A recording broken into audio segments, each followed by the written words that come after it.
So you're proposing at least to consider the idea that experience is fundamental. Experience is not just an illusion that emerges from the set of quirks. That there could be something about the conscious experience of the world that is like at the core of reality. Yeah, but I wouldn't do it. I wouldn't, because, there's panpsychism, right? Which wants to So say that's that all the way there. So Yeah. panpsychism is like, that's literally one of the laws of physics. Right, Is But see, what consciousness. all those do is like just the idea of, say, like physicalism versus idealism, which are kind of the two philosophical schools you can go with. Physicalism says all that exists is physical. Idealism says all that exists is mind.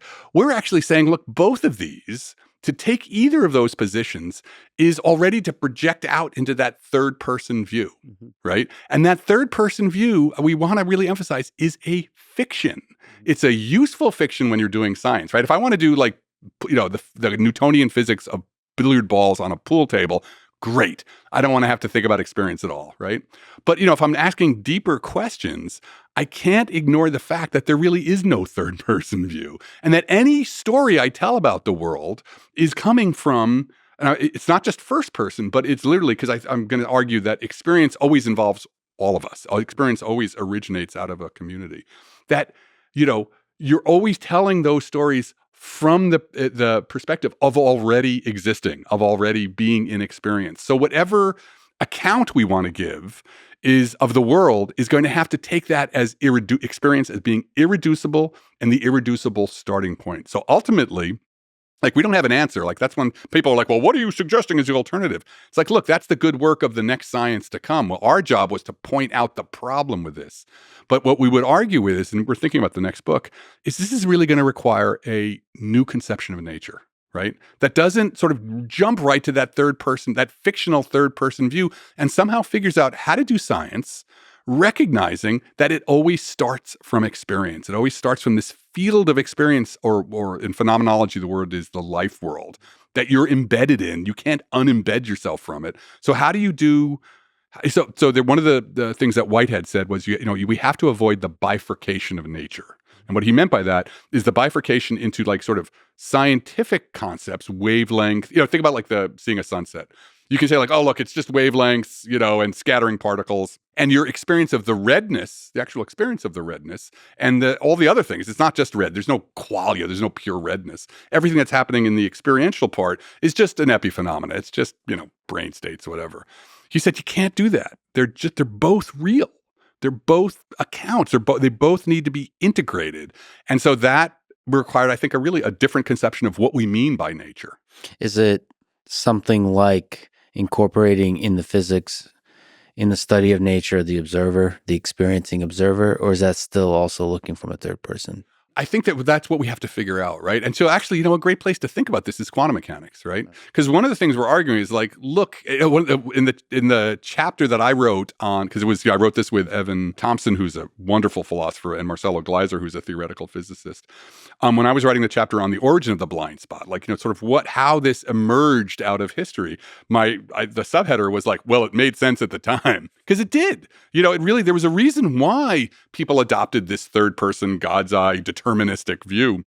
This view of sort of like, the perfect clockwork of the universe, totally made sense. But by the time you got to the beginning of the 20th century, science itself was telling you like, And no place does this appear more than in quantum mechanics, right?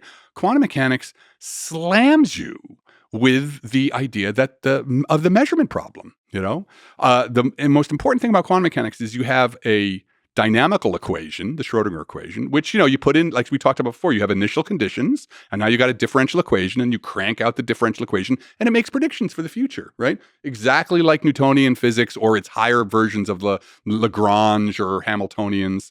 But then this other thing happens where it's like, oh, by the way, as soon as you look at it, as soon as the measurement is made, I have a whole nother set of rules for you. That's what we call the Born rule.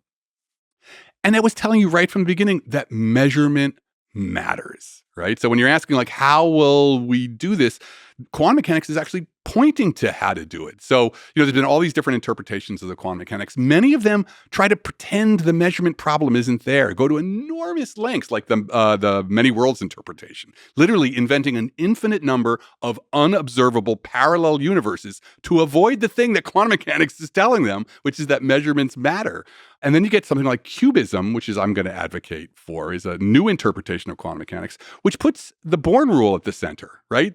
Instead of like focusing on the Schrodinger equation and the weird things that come out of it, like Schrodinger's cat and all that other stuff, it says, no, actually the real mystery is the Born rule. Let's think about the Born rule. And like you said, that puts the agent and information at the center of the whole thing. So that's not a thing you're trying to get rid of. That's the thing you're trying to integrate at the center of the thing. In quantum mechanics, it becomes super obvious, but maybe this same kind of thing should be incorporated in every layer of study of nature. Absolutely. That's exactly it. So, one of the things that's really interesting to me, so I have a project, I'm part of a big project that Chris Fuchs and Jacques Pannier on cubism. So I've been part of that. And what I've been amazed by is the language they use. So what's cool about cubism is it comes from quantum information theory. It's a pretty modern version of thinking about quantum mechanics.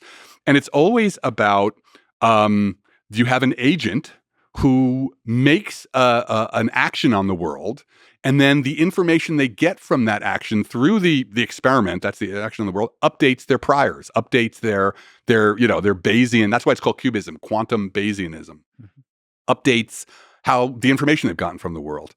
Now, this turns out to be it's kind of the same language that we're using in a project that's about the physics of life, where we have a grant from the Templeton Foundation to look at semantic information and the role of semantic information in living systems like cells. So, we have Shannon information, which is a probability distribution that tells you, basically how much surprise there is in a message. Semantic information focuses on meaning, right? Focuses on, and in a very simple way, just like how much of the information that the agent, the critter, is getting from the world actually helps it survive, right? That's the most basic idea of meaning, right? We can get all philosophical about meaning, but this is it. Does it help me stay alive or not?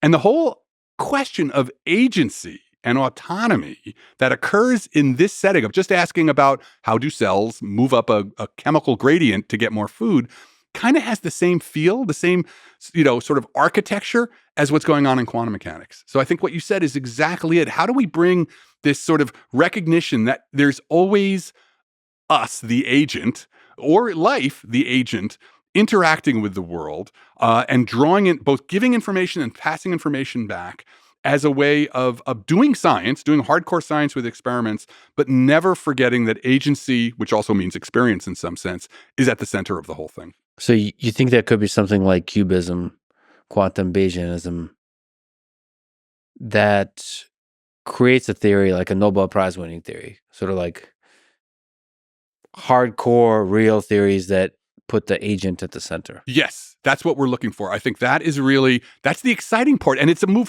the scientific triumphalist thing says, and you understand why people love this. Like, I have these equations and these equations represent, there's this Platonic ideal that they are, they exist eternally on their own. It's kind of quasi-religious, right? It's sort of like somehow these equations are you're reading the mind of God.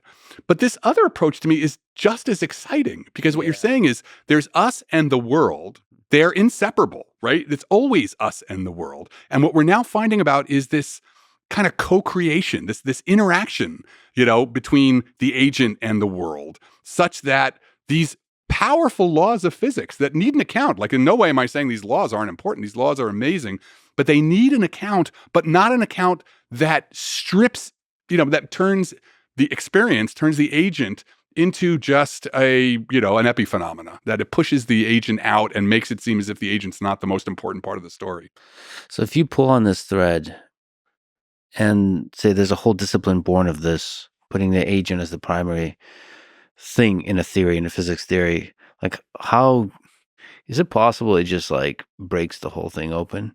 So there's this whole effort of, unifying general relativity and quantum mechanics, of like coming up with a theory of everything.